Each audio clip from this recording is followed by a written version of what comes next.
Sir Narendra Kumar sir, मैंने बोला था बट रिस्पॉन्ड नहीं किया आपने। ठीक है, दे देता हूँ, चिंता मत करो। Yes sir, Narendra Okay, Kumar. so I have seen students who have not even attended single class. They are able to answer much better than people who have attended sincerely. I could see of course, it's very difficult for me to monitor from here, okay, who has copied, how they have copied. So to take care of this, what I'm going to do is, there will be, out of 50 marks of the classwork sessionals, 25 marks is for Viva. I will take individual Vivas just before the final exam, covering entire topics which I will be covering. Okay, so 25 marks is for that Viva and 10 marks is for the attendance. Whoever has not come to the class, so they will lose those marks. Okay, so it is percentage. 10 marks means if you attend all the classes, you will get 10 marks. If you are attending 5, you will get 5 marks. Okay, and I am giving only 15 marks to the midterm test. Okay, because I have seen, I do not know, it is very difficult for me to digest that people who are irregular, who have not even attended a single class, they could almost do all the problems. If I ask them right now what they have done, I know they will get 0.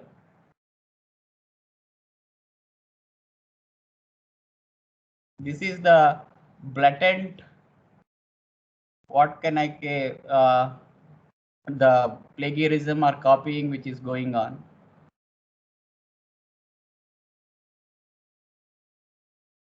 Really, sometimes I'm really surprised how a person who has not even attended one class, okay, he could do so well.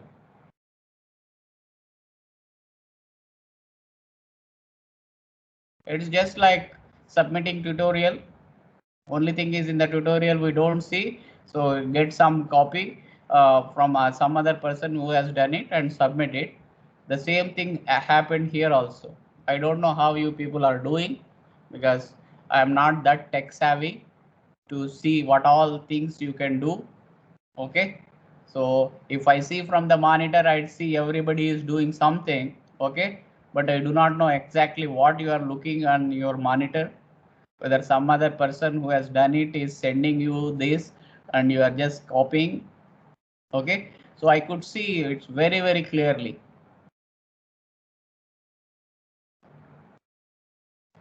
A person who doesn't even know what is a basic solution, he is solving even the big M method also. He doesn't even know what is a basic variable and what is a non-basic variable, but he is doing it. Person who doesn't know what is positive definite, he is also solving.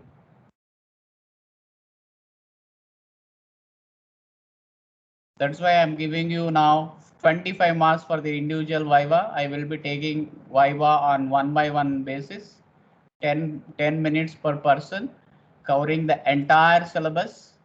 And I am also thinking of not uploading my lecture notes. People are having that an excuse that we went through your lecture videos even though we have not attended, that's why we could do it. So let me not upload my videos. Okay, whoever is listening and taking the notes, they would be able to answer. I will be uploading only after the Viva and before the end exam.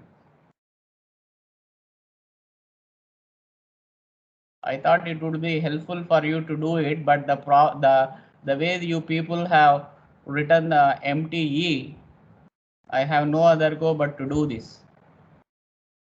People who listen for the entire class, take the notes, whatever I am telling, they would be able to answer. Okay. Otherwise, if I put it on the recording, So nobody is, many people, I don't say everybody, okay. I know many students are very sincere. There is no doubt about it, okay. So they are attending and they are listening and they are uh, quite serious about the course. But there are people, okay, who are taking the system for a ransom, okay, just because we are having online, so they feel that they can do whatever they want and still get away, okay, with whatever they are doing. So it will not happen in my course.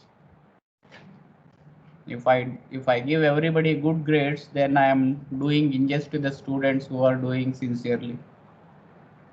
As a teacher, I don't want to do this. I am least bothered about my response.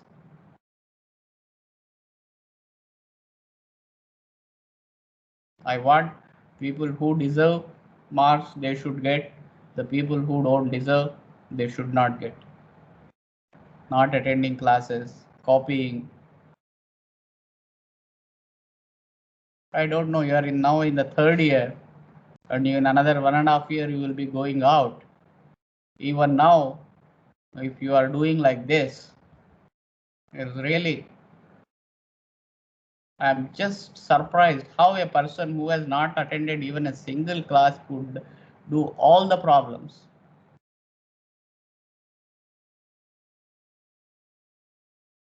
Are you listening? Hello? Yes, sir. Okay, this is what happened. And in the final question, I will be setting the question in such a way that people who have not attended, they would not be able to even attempt a single question unless they get copies from others who have done it. I sincerely tell the students who are doing sincerely, please do not share your any material with these students who want to get marks just for the sake of getting marks.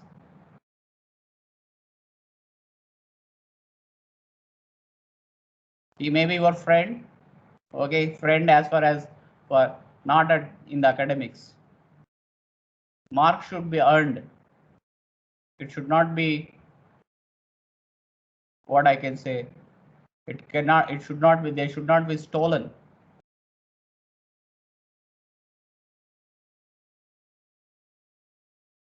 So that's why I'm giving 25 marks for the Viva.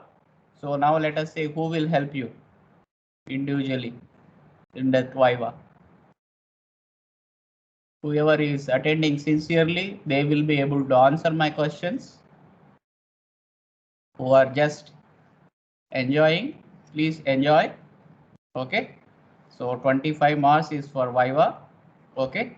So I don't mind giving 0 also. If you don't answer any single question, so 0 out of 25 is also possible. Do not expect that there will be a minimum in Viva. In tutorials, I cannot give 0 because you people will say, sir, I have submitted, still why you have given 0. You can complain to deans also. But in this Viva, you cannot even complain. That's my decision. Even dean cannot question me why I have given 0. I will make the recording of all your Vivas. Okay. So, and I will, if somebody asks, I will just show it to him. This is what he has answered. What do you expect from me? Is it clear? Hello? Yes. Yes, sir. Okay. So be careful. Don't take the system for granted. In the last semester also, many people would have got the grades, okay, higher grades. I did get a lot of complaints from the students, but because that depends upon the individual faculty how you tackle. I do not have any power to tell them what to do and what not to do. But in my course, I can do whatever I want.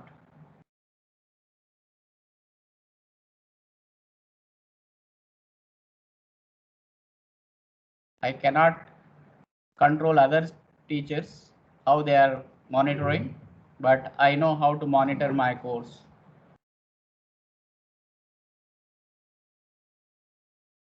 Okay, so let us start a new topic. So far we have discussed linear programming.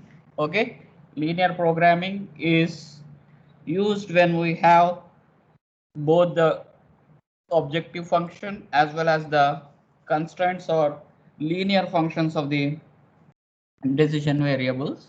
Okay, and you have a clear-cut algorithm for solving such problems. Okay, you can use it, but in many in real world, okay, we do get situations where we have to take decisions not at the beginning. Maybe you have to take the decision sequentially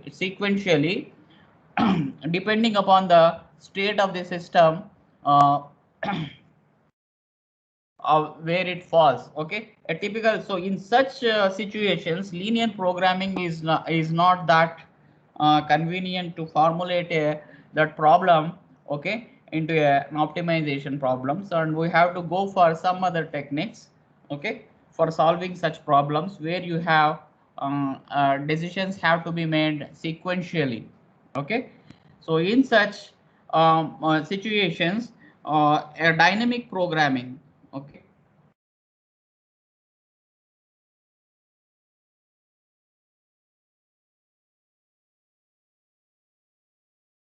dynamic programming is a very useful. Okay, basically dynamic programming is used, the very name suggests that you have to take the decisions dynamically. You cannot take in the beginning itself. Okay, so you have to take sequentially. Okay, so that that's why it is called the dynamic. That means you have to keep seeing the system, the state of the system, and take a decision depending upon the state of the system. The most the situations where we this linear dynamic programming is very useful is one is uh, resource allocation problems.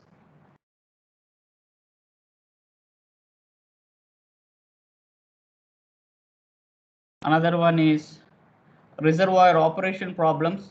Because being a water resources engineer, so I usually use these techniques for solving water resources problems. Okay, so reservoir operation problems.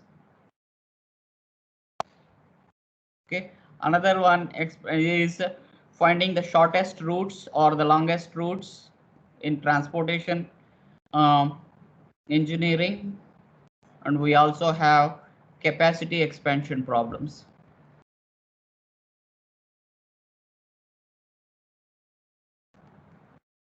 Okay, so basically what happens is that, okay, a typical resource allocation problem is, let us say I have a certain amount of resource which is available to me. Okay, it has to be distributed among various users. Let us say there are n users, 1 2 3, like this. There are n number of um, users. Okay, so I have to allocate these resources to these people. Okay, so how do let us say I allocate, let us say x1 in this queue. The available resource is q. Okay, let us say I allocate x1 quantity to this user 1. Okay, because of allocating this x1 quantity or x1 units to the user 1, let us say my benefit is r1 of x1, which depends upon how much I have allocated depending upon that. Okay, so then how much will be the quantity which will be remaining for the the rest of the users?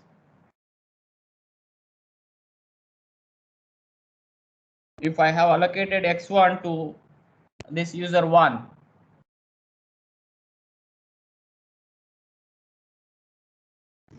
Hello? minus x1.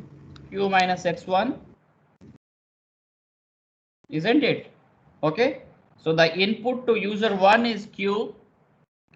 I give it x1 to user 1. I get a benefit of R1 x1.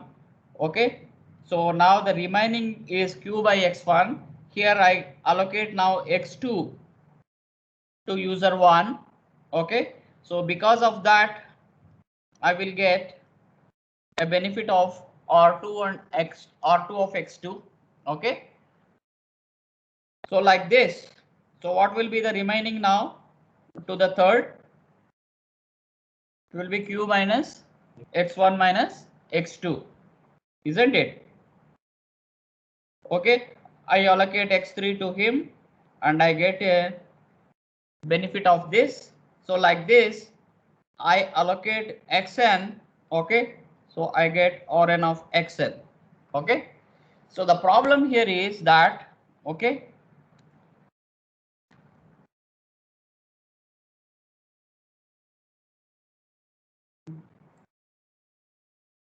the problem is here is that how should I allocate x1, x2, x3, xn, okay, such that my benefits are maximized. Okay, I have a quantity q. Okay, so I allocate x1, x2, x3, xn. Okay, with associated benefits from allocation is R1, x1, R2, x2, R3, x3 and Rn, xn. Okay, so our objective is how do I come out with these allocations x1, x2, x3, xn. Okay, such that my benefits are maximized. That means maximize sigma I is equals to 1 to n. Okay, Ri of xi. Okay, so this is my objective function. So here what are the decision variables now?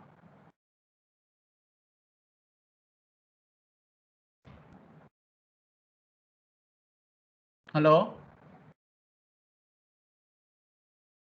x1, x2, x3 till xn. So basically I have to solve for the optimum values of x1, x2, xn. Okay, such that, so if you see here, okay, this is the bigger problem. The whole problem is this, that x1, I have to come out with x1, x2, the optimum values of x1, x2, x3, xn. Okay, so what we can do is we can divide this entire problem, okay, into a subset of into a series of single problems. Okay, so if I take this, let us say the user 3. Okay, so I will have the input. So the input to the these I divide it into multi stages. Or these multi stages independent of each other, or they dependent? They are dependent on one another.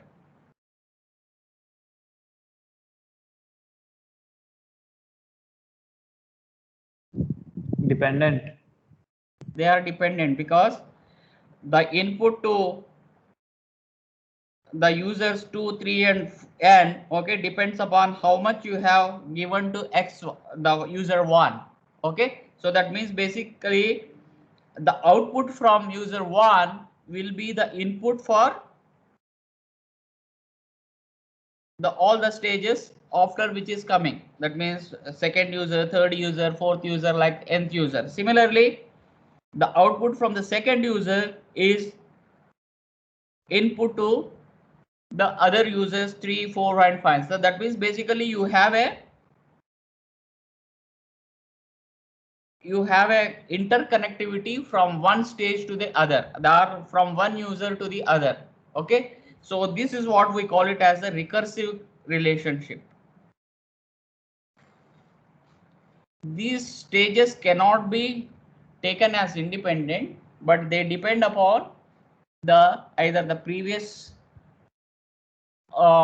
stage. Okay, so each one is called a stage. Okay, so if I have n users, how many stages are there? There will be n stages. Okay, and the input from one stage to the other is called the state transformation equation.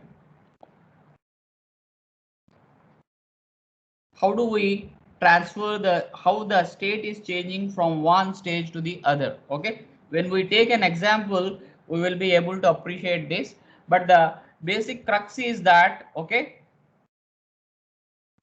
you have to divide this into a system of stages, and each stage is dependent on other stages. So, and we have to come out with the optimal solutions. How we do it, we will see later. Another example is, Satyendra, come here. यहाँ आता नहीं है, यहाँ click करते आ जाएगा. You what? If I click it, it will come here. आपको ऐसे पकड़ना है इसको. It has minimized. You have to scroll up. Scroll कीजिए, scroll up कीजिए, up. नहीं वो उल्टा कीजिए मतलब. ये तो ग्राउंड वाटर का गया. ये ग्राउंड वाटर का गया. Where did it go?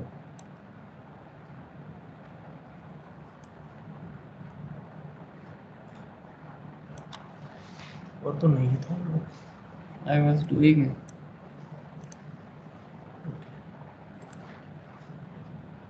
This one, ना? No, not that one. Ah, this one. Yes.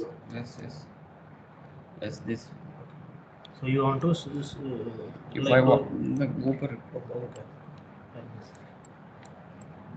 इसको कैसे?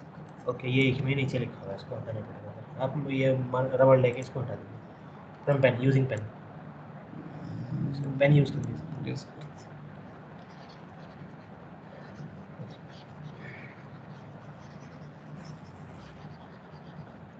How come it has come here? Another such problem where you can use dynamic programming is a reservoir operation problem.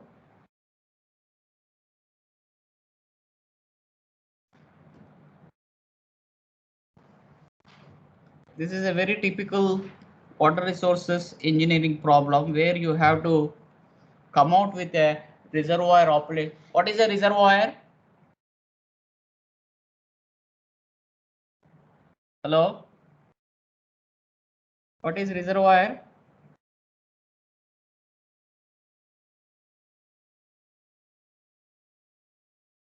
Nobody knows what is reservoir.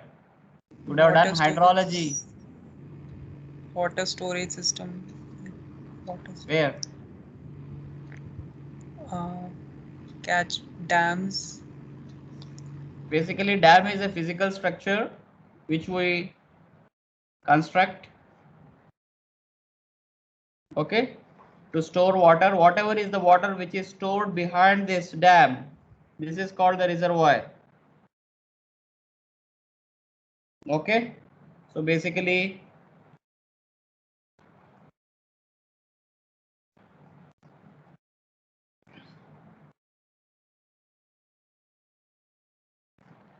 the water will be up to here. Okay, so we will be computing the how much volume this depending upon the elevation of the water. So we will be knowing how much volume is stored in the reservoir. Okay, so the basic purpose of constructing dams, okay, is to store water in the form of reservoir, okay, and supply it to the command areas or for irrigation or for hydropower, whatever is there. Okay, so a typical reservoir operation problem is that, okay, there will be competing how much releases, okay, I have to do in each season, okay, so that the agricultural output or whatever output, okay, which we get by these releases are maximized. Okay, In this also you have to take decisions not at the beginning. So you have to see, because we know that there will be usually in India, what are the cropping periods, which the main cropping seasons which we use, which we encounter in India? Kharif and Rabi crops. Kharif and Rabi. Okay, exactly. Very good.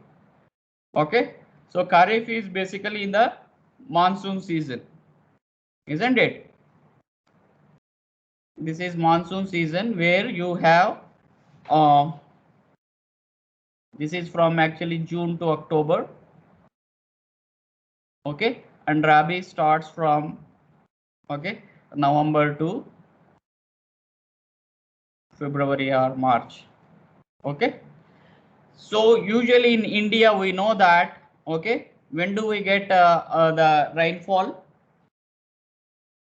During monsoon season. That means during Kharif season we get monsoon season, which is from June to October. Okay, we will be having the monsoon, that means heavy rainfall. So during the Kharif season or during the monsoon season, we store the water here, okay, in the reservoir.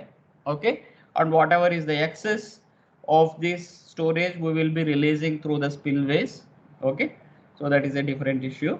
Okay, once we store this, usually in the Kharif season, there is no need for us to give much water to the crops, because anyway rainfall is occurring. The natural rainfall will take care of the growing of the crops, but sometimes you may have to give a little bit of. Okay, but the actual problem comes during the Rabi season. Okay, so when during Rabi season we do not have any rainfall, so the water has to be given by the reservoir. Okay, so whatever water is stored in the reservoir, so you have to release it. Okay,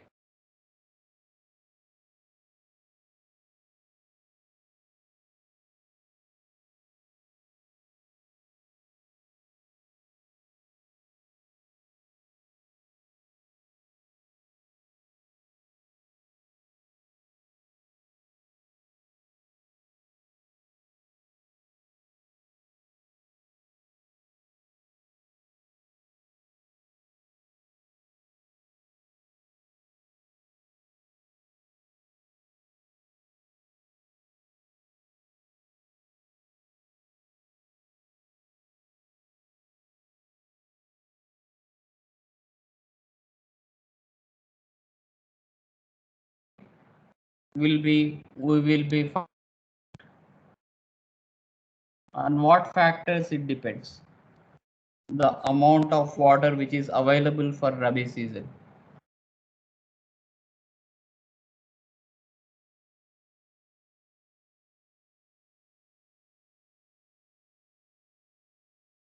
Yes, common sense. Let us say you take a Bakranangal Dam. Okay, how do I know? I know the height of the dam and whatever is the level for a particular level. This is the storage. I have this. Okay, how do I? What are all the factors which influence the storage in this reservoir at the beginning of the Rabi season?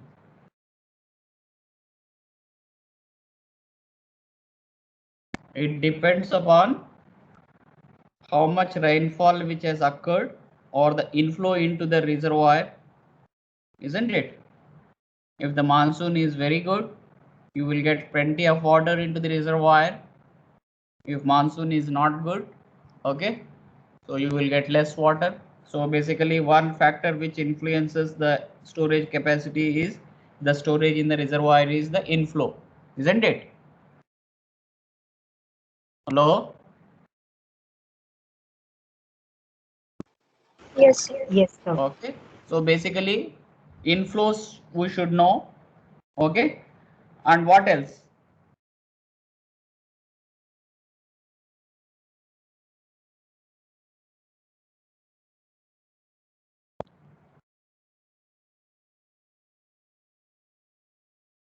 how much I am giving to individual crops during this Kharif season. Let us say somebody is in some command area, people are rising rice, in some people sugar cane. So you will be giving water, whatever is the deficit, whatever is more than which is needed for the crop, than the whatever is the rainfall has supplemented.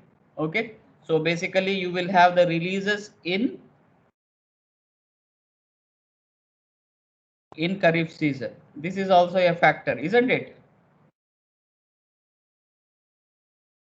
Let us say if I have a very not a very good monsoon, so because the monsoon, if the monsoon is not very good, that means the rainfall is less, isn't it? Okay, so whatever is the scarce, whatever is the shortfall in the crop water requirement which is required for the crops, okay, in the Kharif season has to be met by whatever we have stored in this. You have to release more from the reservoir, okay, so that the crops are, you get a good yield from the crops. If the monsoon is very good, that means you are getting excess rainfall than what is required. So what will happen?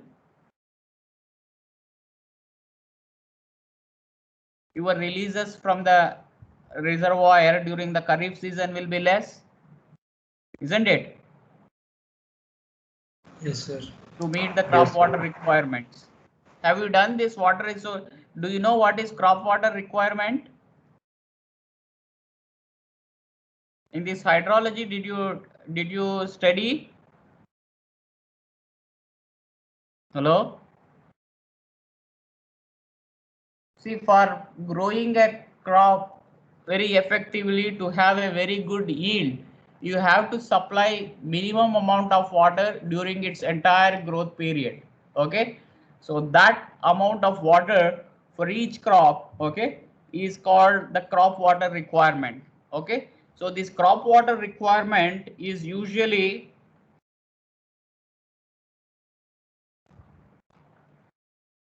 met by the rainfall plus irrigation. Irrigation, how do we get? You can irrigate either by water from reservoirs. That means basically you have a reservoir, a dam, store water, then you have a canal network. From these canals you will be supplying water to this. So rainfall plus irrigation, so your crop water requirement should be met by the rainfall and irrigation. Okay, during Kharif season, if the rainfall is good, that means you have a very good rainfall during from monsoon to, so the water which you will be supplying from irrigation will not be that high, because you have already got a very, this crop water requirement is met very nicely by this rainfall. Suppose what happens if the if the monsoon is not good, what you have to do? You have to supply More water from the more water from reservoir. irrigation. That means basically you will be using water which is stored in the reservoir to supplement whatever is being short from the rainfall. Okay, so when I come to the beginning of the Rabi season, okay, so what will be the storage available in the reservoir for me?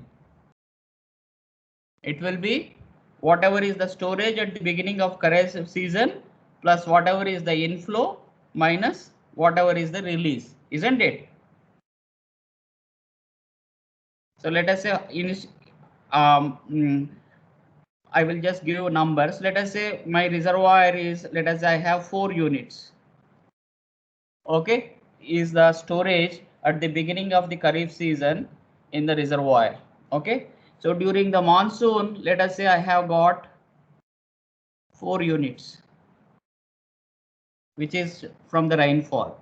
That means rainfall has occurred over the catchment and there is a lot of runoff and it has runoff. Okay, and in this season, I have taken out from the reservoir, let us say 3 units to meet the crop water requirements of different crops which are grown in this Kharif season. So how much will be available for me for the Rabi season? 5 units. 4 is already there. I have got 4 inflows minus 3, which is 5 units. So 5 units is available for me for Rabi season. Okay. Now in the Rabi season, we know that there will not be much of rainfall. Very few occasions you may get rainfall. Okay. This entire crops, whatever you grow in the Rabi season, it has to be fed by water which is stored, whatever is this 5 units of storage which is there at the beginning of the reservoir. Okay, so it has to be given. Okay, so the question is that, okay, so let us say in Kharif season I am growing 3 crops. Let us say C1, C2, C3. Okay, in Rabi season, okay, I have,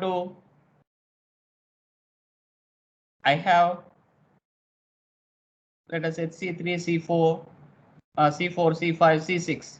Okay, so these are the crops which will be. So by growing this crop, I get a instead of crops, let us say I am releasing C1, C2, C3 to these crops. Okay, such that I have a benefit of R1 or R1 of C1, R2 of C2, R3 of C3. Okay, here like R4 of C4, R3 of C4, C5, and R6 of C6. Okay, so the question is, how should I allocate this C1, the water, to each of these individual crops C1, C2, C3, and C4, C5, C6. Okay, such that, okay, my benefits are maximized. This is a typical reservoir operation problem. Okay, so this is one more occasion where we can use the dynamic program can be effectively used to solve such problems. The third one is capacity expansion.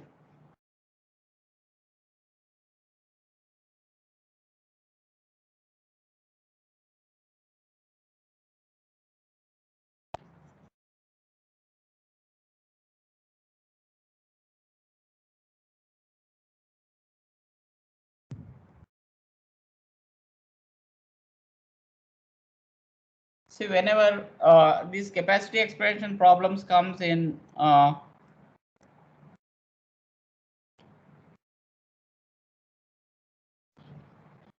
let us say I have a city. Okay, so let us say it has a water supply system. Okay,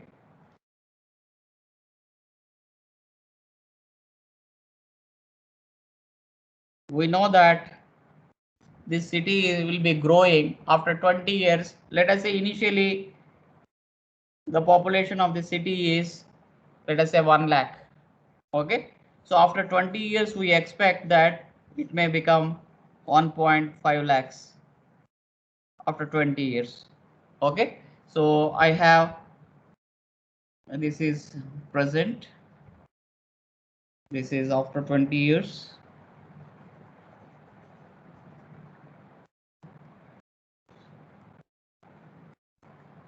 This is,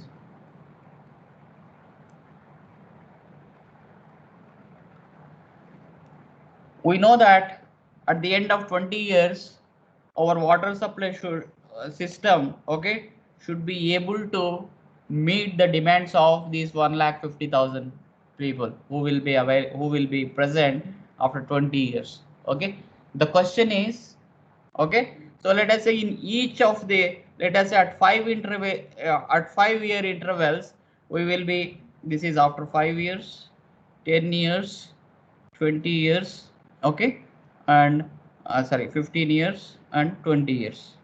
Okay, so at each, we know that we cannot just we have this. After our 20 years, I will increase this to 1,50,000. This will not be a this will not be a very practical problem, because if I increase at the beginning of the 20 years, I expand this, okay, capacity expansion during these years, what will happen?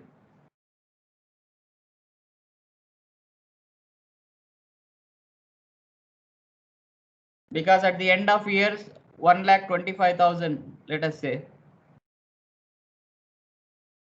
with this existing capacity, will I be able to supply with satisfaction to all these 1,25,000 people? No, sir. No, sir.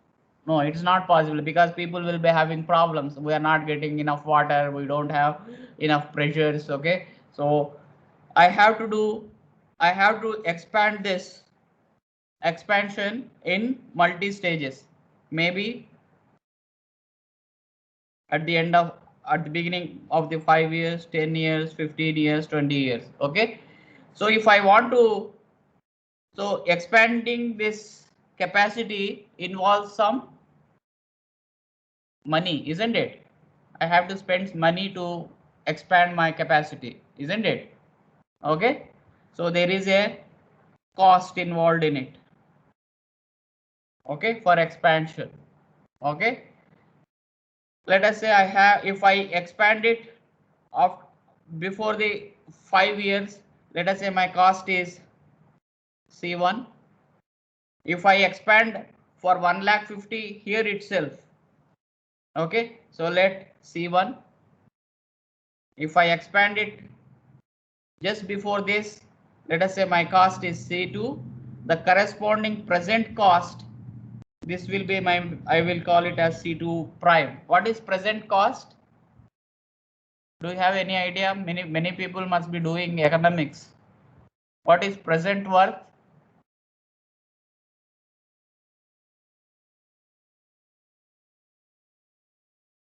Let us say I have 100 rupees.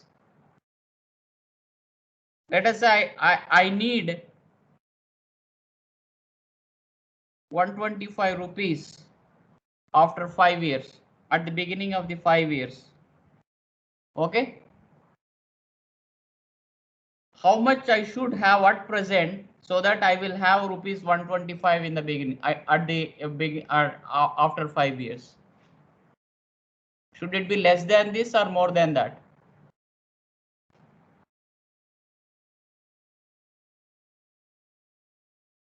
More than that. More. See, after 2 years, Yes, sir. let us say your father wants to send you to US. Okay, so you are graduating next year. Okay,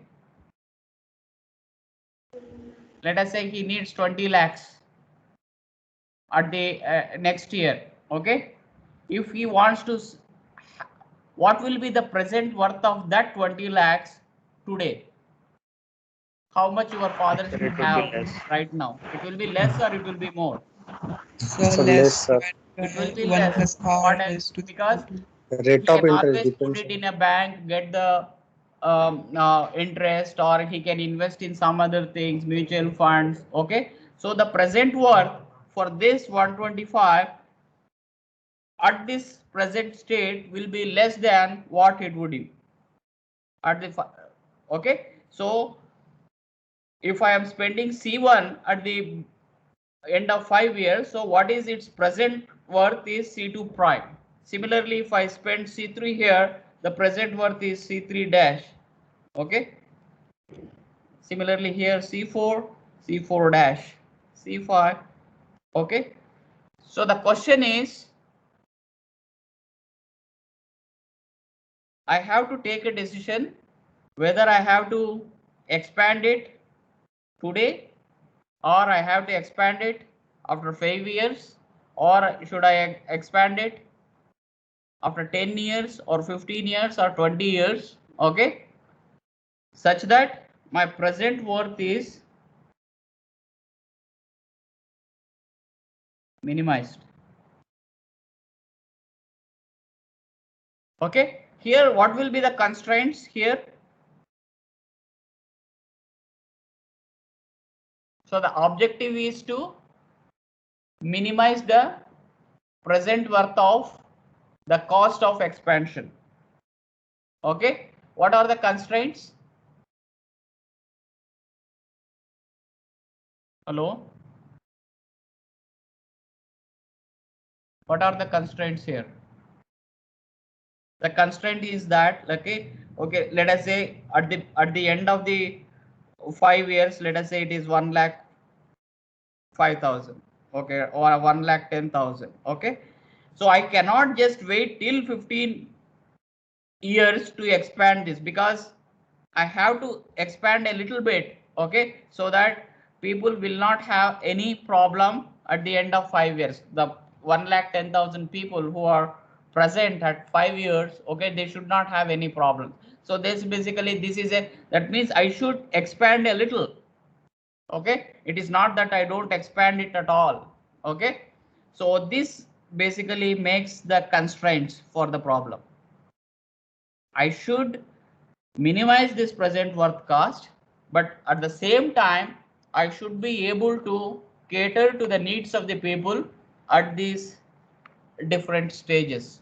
Okay, so how do we come out with the best possible present worth, okay, which minimizes the cost of expansion, but at the same time, okay, it doesn't really affect the utility of the system.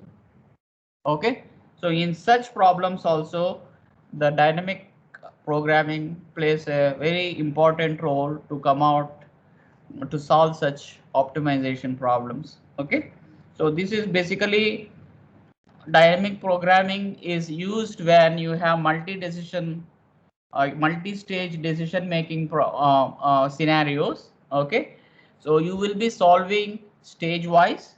Okay, but only thing is each stage is not independent.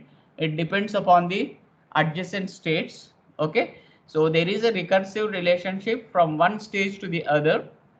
Okay, so then how we will solve these problems? So I will be taking a few examples, okay, and we will be discussing them in another 2-3. So on Wednesday, it is a holiday, but I will be taking the class from 12 to 1. Okay. Hello. Okay, sir. Yes, Okay, sir. sir. So I will be giving the invite. Okay. So we will stop here. Is it clear? This dynamic programming as such, it's an art. Okay, so you have to, for each problem you have to formulate your own strategy. Okay, it is not that like in linear programming we have a very standard way of solving a simplex problem, or how do we convert it into the standard problem and all, but all such things are not possible in dynamic programming. For each problem you have to devise your own strategy. Okay, so it's basically dynamic programming. We say it is a more than art rather than a mathematical tool. Okay, we should be able to envisage how we formulate this function. Okay, so let us see in the next class how we solve the water allocation problems, or okay, then we will go to reservoir operation problems, then capacity expansion problems. Okay, is it clear? So excuse me. Yes. So I joined few minutes late. So can you please mark my attendance? Okay. Okay. Thank you, sir. Okay. Okay. Bye. Bye, sir. Bye, sir.